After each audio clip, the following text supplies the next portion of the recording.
Hi, this is Kevin at the Virtual Planetarium at Raritan Valley Community College. Welcome back to our Star Talks. Today we're going to be talking about an upcoming lunar eclipse. But before we do that, let's talk about our upcoming moon phases.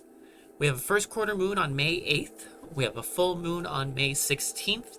We have a last quarter moon on May 22nd. And then we have a new moon on May 30th. Now, like I said, today we're going to be talking about an upcoming lunar eclipse that we have going on, specifically on May 15th, on the night of May 15th. This is going to be a total lunar eclipse, which means we'll be able to see the moon completely disappear and turn red, which is really, really cool. Now, for a lunar eclipse, you don't need any special equipment. You don't need any special eclipse glasses. You don't need a telescope. You don't need binoculars, though it would look cool through binoculars.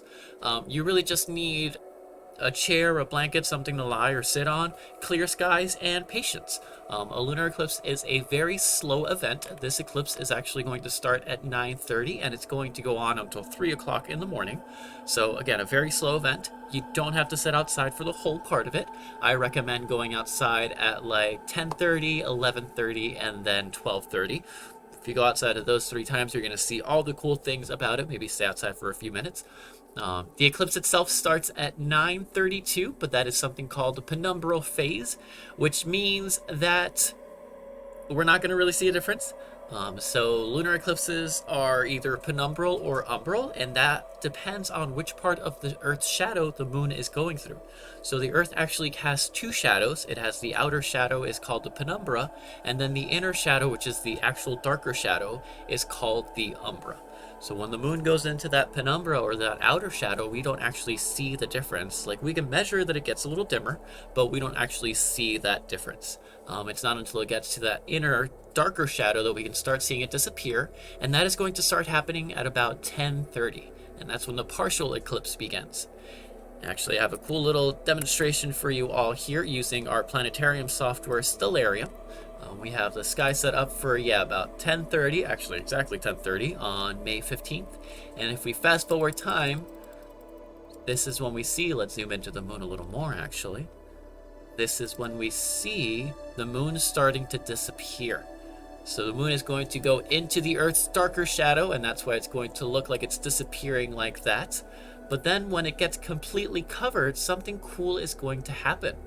The moon is actually going to turn a very deep reddish color. This we'll start seeing at around midnight. So at about midnight, it's going to start getting completely dark, and then around 12:30 is when it's going to be at its reddest color, probably. So that's why I recommend going outside at around that time. And then the eclipse is going to keep going. The same thing is going to happen, but backwards. So then the moon is going to start exiting that Earth's darker shadow. We're going to start seeing it pop up there on the side. And then eventually it'll come out of the Earth's shadow right there. So again, this whole thing takes about 5 hours. You don't have to be outside for the whole thing. I don't recommend that. You're just going to be bored staring at the moon moving very, very slowly.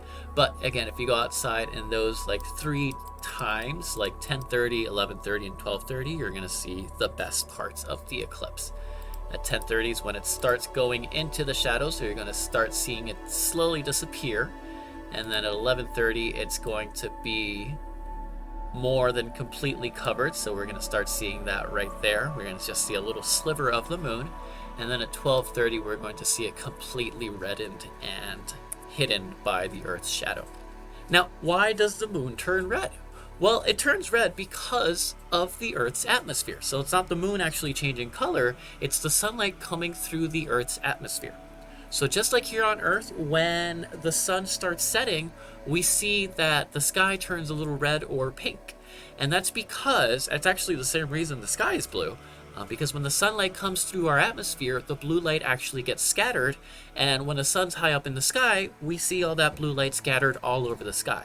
But as the sun moves lower and lower in the horizon, that blue light keeps getting more scattered, and eventually it leaves so we can't see it, and all that's left is the red light. So that's why the sunsets look redder, and that's why they look like the whole night looks a little less blue, because our atmosphere is actually scattering away all that blue light.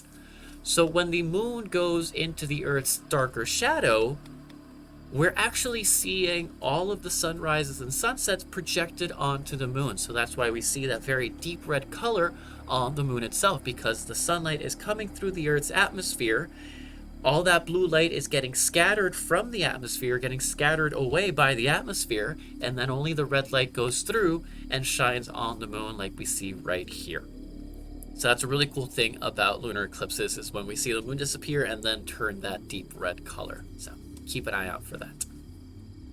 Thank you so much for joining us again. Again, we're going to be taking a break from the weekly Star Talks. We're going to be doing one once every month. This month we're talking about the eclipse because that's the big upcoming thing happening this month. Hope you make it outside to be able to see that.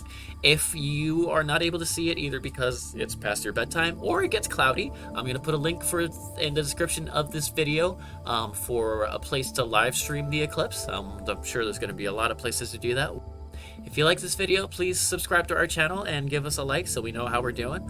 If you have any suggestions about what we should talk about, please comment down below and see if there's something you'd like to hear about specifically. Thanks again for joining us, and hope you have a great week.